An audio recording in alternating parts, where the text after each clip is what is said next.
Okay, so to start off this interview, the big question that Robert went on was, um, what do you think will happen? Like, what will be a big effect when the government does shut down, and if it does shut down? Well, based on you know past experiences, uh, that has a negative impact to a lot of government workers that will be furloughed. Um, Things will not get done that need to get done during that shutdown period. It's really a no-win situation for any party because when the government shuts down, it's fine, nothing's getting done. But the problem that really comes back to light is all of those people that were out of work for that 5 to 10 working days, 15 working days, are typically paid back wages for work they didn't do. Um, and that's why it's really a no-win situation for a shutdown. Um, we've been through them before in the past. That's kind of the track record for how things occur. It can't be indefinite, but it also, in my opinion, a shutdown really discredits both sides of the partisanship, both conservatives and liberals alike. It discredits their stance and ability to come to compromise and make the right choices for the American people. Okay, do you have any prediction of how long you think it will be, depending on either past government shutdowns or just how it's playing out? Historically, past government shutdowns typically run anywhere from 1 day to, I think our longest is 10 or 12 days in duration, before they finally reached a compromise on the budget. Okay, and talking about like government employers not getting paid for work they didn't do you think at a smaller scale, like if it was just a week long, that would affect them as much? Oh, it's absolutely going to affect the workers themselves because many people live paycheck to paycheck. So they may have bills coming due that they're unable to pay. And then that, of course, amounts to late fees. So the trickle down economic effect to workers within government positions is going to be further reaching than what the politicians making the choices are going to feel. They'll feel nothing. It's the people that are actually in the government service offices that are going to feel all the pain from it, and the taxpayer is going to feel the pain from that because things will get backlogged, and when they get backlogged, it means, hey, look, laws aren't getting pushed through, and things of that nature. So, yeah, it's a wide-reaching impact, but it typically tends to be pretty acute. But you're taking already, a lot of government offices, and I mean, it even trickles out into the people a little bit. You're talking about, housing departments not able to approve, FHA loans and things of that nature. That can also be impacted by this. So it does have a negative impact on the economy as a whole, and it's felt heavier at the lower level than it is at the political level. Okay. Yeah, that's a really solid take. So the next question is, what group of people, if any, do you think are in need of larger representation in government processes? So it could be minority groups, majority groups. Typically, they're lesser. It could be sex. It could be gay, straight, whatever. Well, I think my personal opinion of this is in the last 5 years or so, even less than that, maybe in the last 3 years, a lot of very liberal politicians have sort of turned the norm on its head. And when I say they've done that, I mean a lot of the majority of this country and their views are starting to almost being shamed and falling on deaf ears,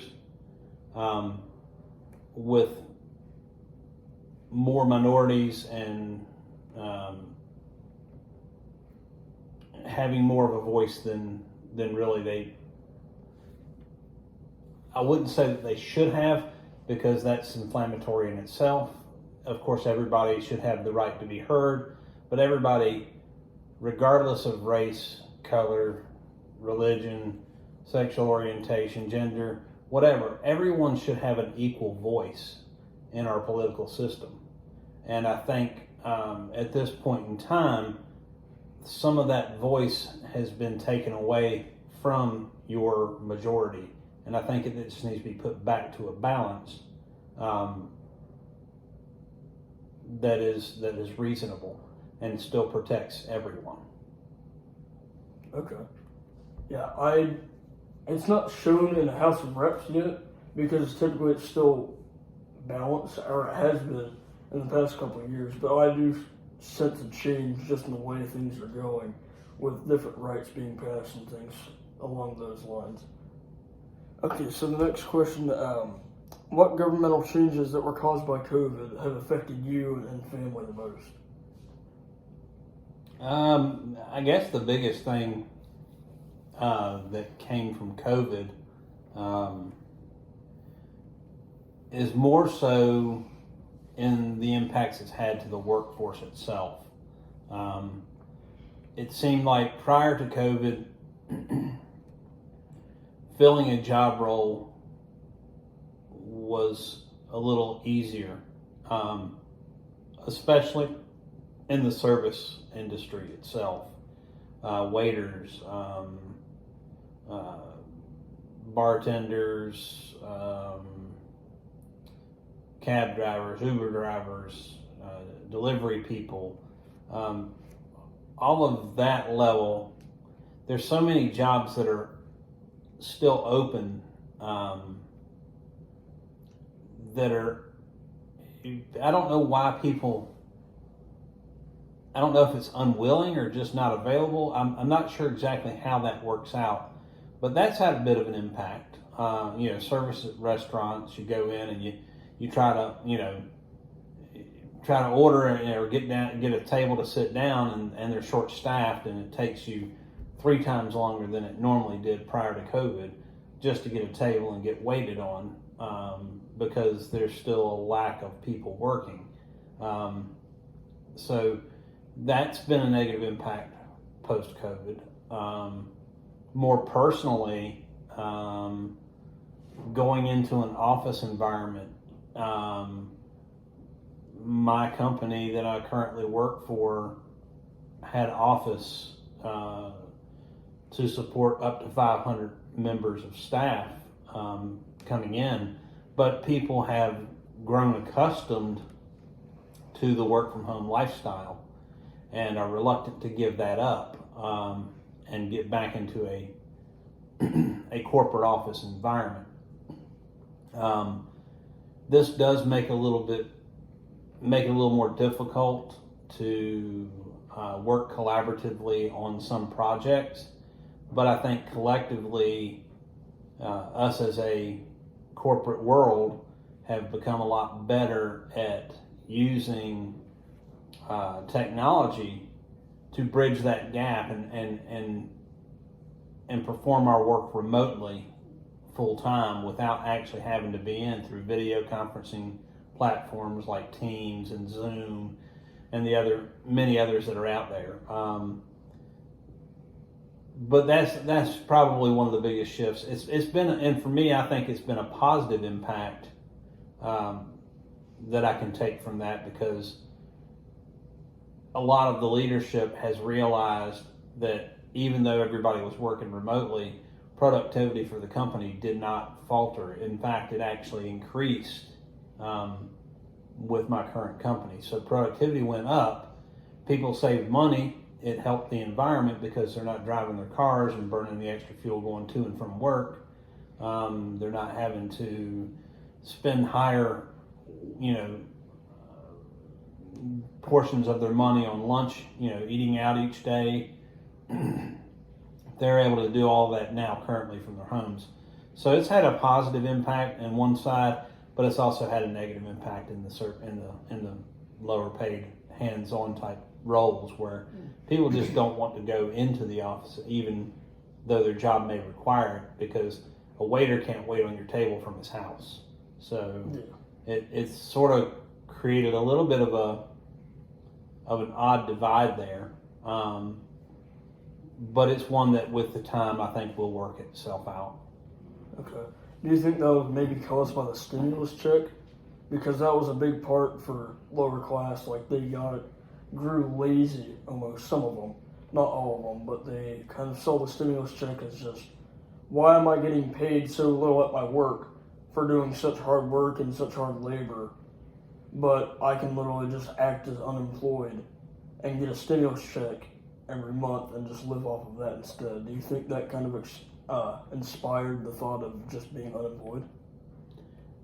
That's absolutely. I think now in the current environment, that's not as relevant as it was, but it absolutely was an impact. And I speak because I knew of a few people that were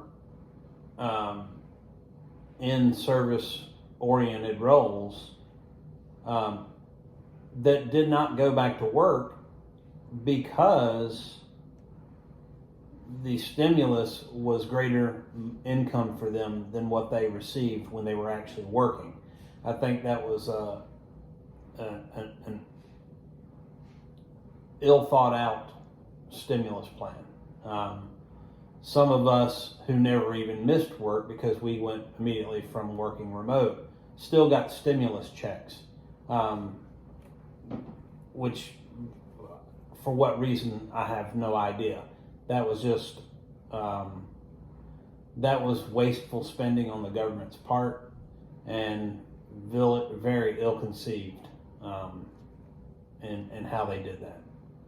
Okay, so this actually is playing into the next question that I have set up for you. Do you think that the government is in need of a rework? And I think I know where you're going with this.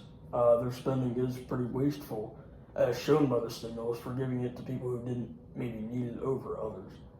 Do you think it is in need of a rework, and in what stages? Yeah, I absolutely think that the government is in need of a serious restart. I think we need to get back to our core constitutional rights as a society and as a government entity. The government is supposed to be separate from church and state. The government is supposed to be here to provide services like water, sewer, trash, streets, street lights, traffic control, things of that nature. It's national defense. Those are the core foundations of a country that we should be focused on for spending within the government, not all of the special pet projects that tend to get funded. So that's a bit of an issue there, and I think one of the things that I think back on was when they initially passed Obamacare. It was comical for me to hear politicians saying that they needed to pass this humongous several thousand page bill into law in order to know what's in it. That is the dumbest statement I think I've ever heard in my life. You have to read it, you have to know what's in it, you have to know how it's going to operate prior to doing it. That was another whole industry that was just done incorrectly.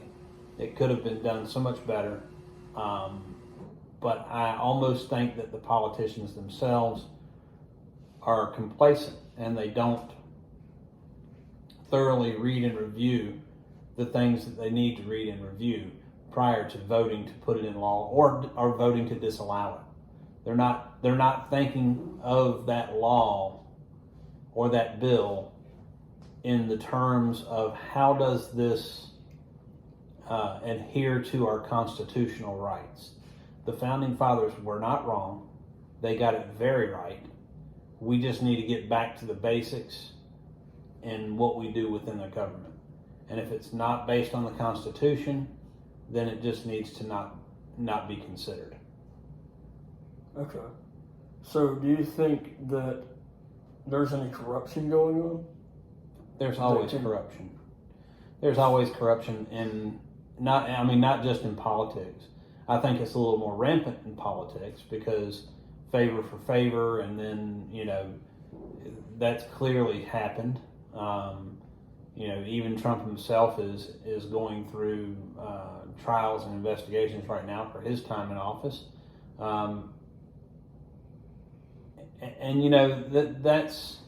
That corruption needs to be rooted out, and people really just need to wake up and stop voting for candidates that aren't supporting the views that they need. I mean, I think the last problem that we've had is in the last few presidential elections, you have bad choice A and worst choice B. And I'm not going to put any names or anything to it, but what kind of choice is it to choose between Hillary Clinton, who had a background mired in corruption, with the Whitewater stuff, and then the email server that she had, and she knew darn good and well that she shouldn't be doing that. So you got corrupt choice A, you got corrupt choice B.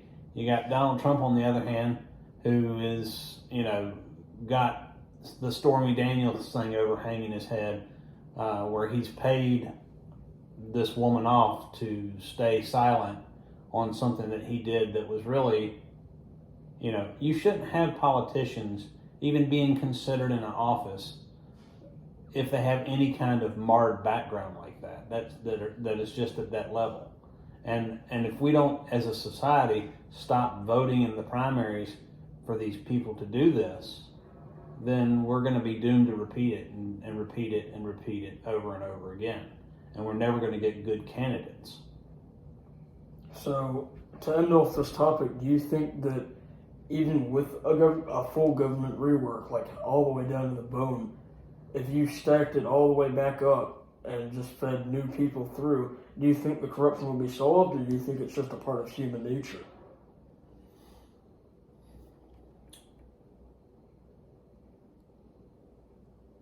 Well, that's sort of a trick question. I think people can be inherently good, but I think at the same time, if given enough temptation on a repeated basis, anyone could be potentially turned corrupt and take bribes under the table to pass this law and that law. And it occurs real heavily in the lobbying industry. That's what they do. They go out and donate to campaigns of a politician that's going to be favorable to their viewpoint. And that's why they are backing that candidate. And when they do that, I think it absolutely sways. It absolutely sways what a person can do. But I think to glaze over the problem of corruption with a blanket statement, that everybody's bad, is not a good thing, because there's still a lot of good politicians out there that wouldn't in any circumstance do that because they hold high values. And I think identifying a method to ensure the person that you are voting for politically upholds those high standards and high values is critical, and it needs to get back into politics. It's kind of evaporated and disappeared. 20 years ago, it would be unheard of for a Republican or a Democratic candidate to have scandal. They would have been ran out. It was not tolerable at all, and it's just become more tolerable within the political landscape. And I think we just need to get back to it's not tolerable. This behavior is not going to be tolerated. And when you have that kind of control in place and oversight, it's a lot less likely to occur. There also needs to be severe penalties for people that get caught up into these scandals.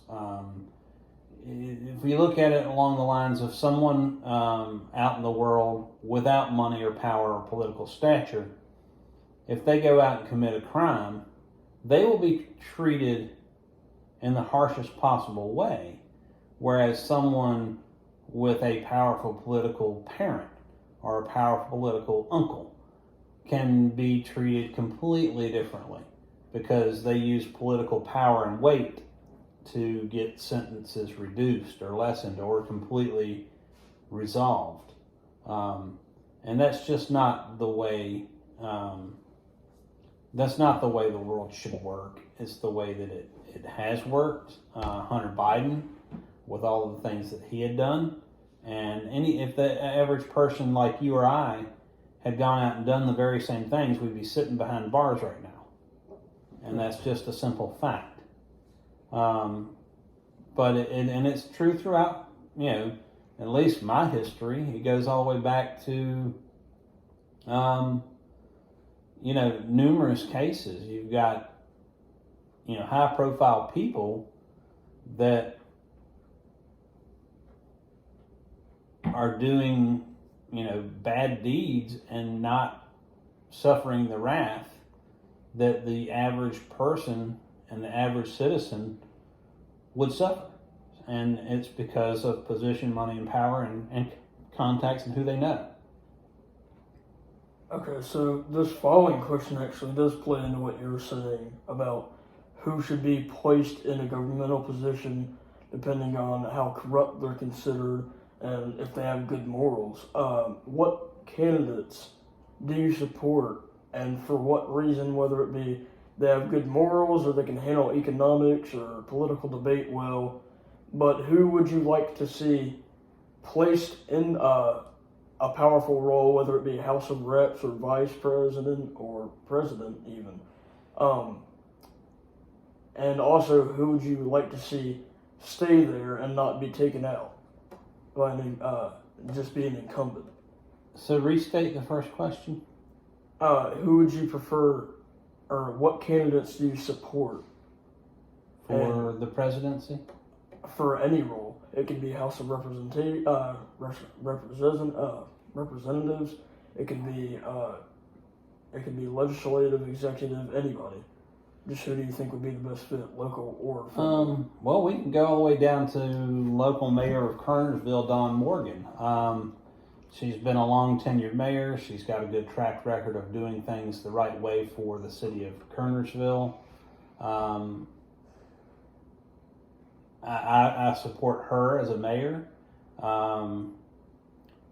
Chris Thompson is one of the aldermen of Kernersville, and he's got a history. He's been here a while. He's done it, faithfully and true, and has kept, I think, Kernersville as in the forefront of his mind, and not put himself in front of, not put his own agendas out in front. Those are two local government candidates.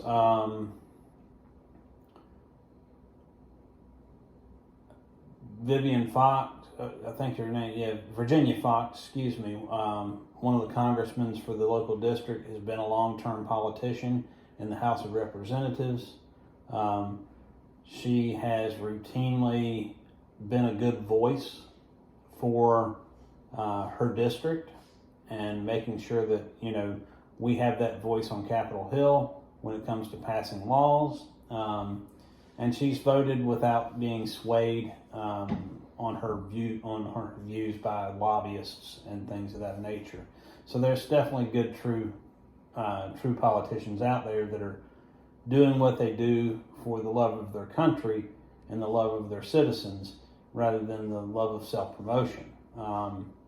I think Mike Pence, former vice president under the Trump administration, he would be a good candidate for presidency.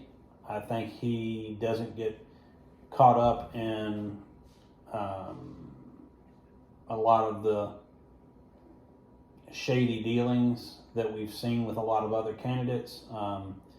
Nikki Haley is another one that's up there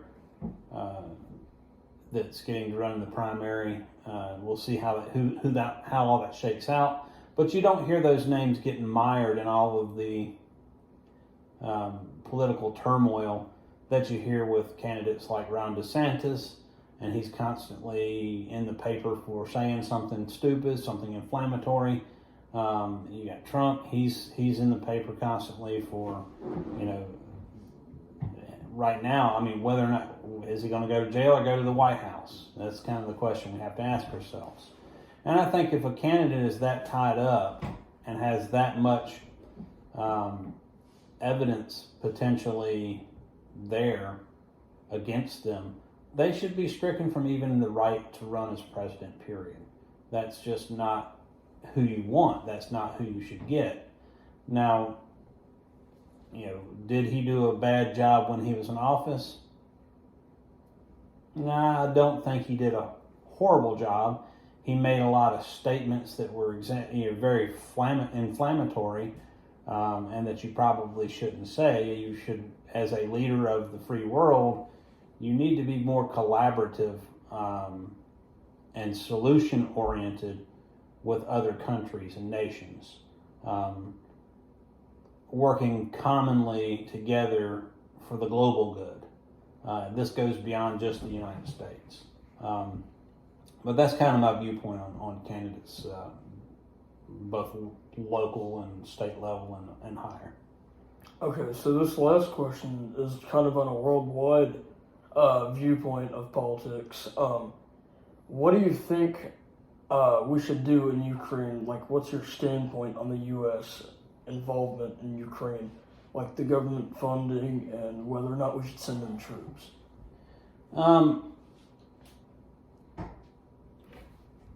I'm absolutely behind supporting Ukraine, 100%.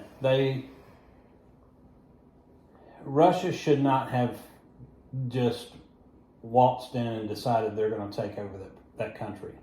That was a sovereign nation, internationally recognized by all countries of the world, that this is Ukraine, this is their sovereign border. And it's not up to one country to just say, I'm changing the rules, this is now my land. And then use twisted reasoning for doing that action.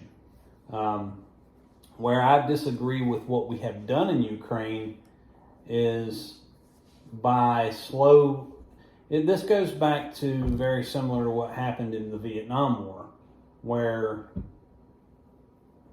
we were not fully committed to that war. This is a rinse and repeat of that sort of thing, with the only difference being there's no American troops on the ground. We're playing the Vietnam politic game with Ukraine's troops. And from day one, when Russia first invaded, we should have thrown the kitchen sink at them. We should have sent them, we don't care. It's inflammatory, don't care. Rattle your nuclear saber all you wish. we've got nukes too. Well, do we really want to end the entire world? Do we want to go? Do we want to destroy the globe that we live on? I don't think nuclear warfare is the answer.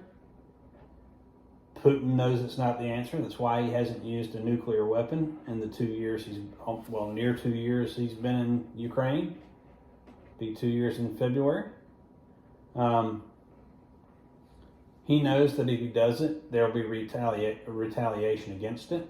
It'll be catastrophic, and not just for him and his nation, but every nation around the world will be severely impacted by any kind of nuclear escalation. Both sides know it, but he's trying to use that as a, the hidden gun, if you will. Like, I'm going to do this if you do that, and it's to his benefit. It has caused us to trickle weaponry out to Ukraine, costing us billions and billions of dollars more than it could have, because had we sent armaments enough to fully suppress and drive them out of Ukraine in the first 2 months, this war would have been over. Now, hundreds of thousands of people from both sides have died. It's an absolute atrocity that Putin would even go into that country and do something like that. And if we don't beat the bully back, the bully will continue to come at you. So my viewpoint on it is, right now, why are the F-16s not sitting on runways? Not even just the F-16s. Send them Raptors. Send them superior armament. Send them ATACMS rounds for their launchers. Send them, 300 Abram tanks. Stop playing it along and slow playing it. It's just costing more money to do so. Hit it with force, get it over with, get it done, move on. Work on rebuilding. And let Russia know resoundingly, no, you're not going to do this. Okay, well, that is a very good take on the war, because if you just let Russia walk over you, then by slow playing it, like you said, you're just wasting all of your resources as a government. And eventually Russia will just take over all of Ukraine. They're going to sack the capital. They're going to get to Kiev. If you keep on just slowly trickling in armaments and whatnot, giving them money, because if you do that, they're just going to whittle away, like they've been doing for the past almost 2 years. So that's a very good place to stop off. Thank you for your interview. Thank you.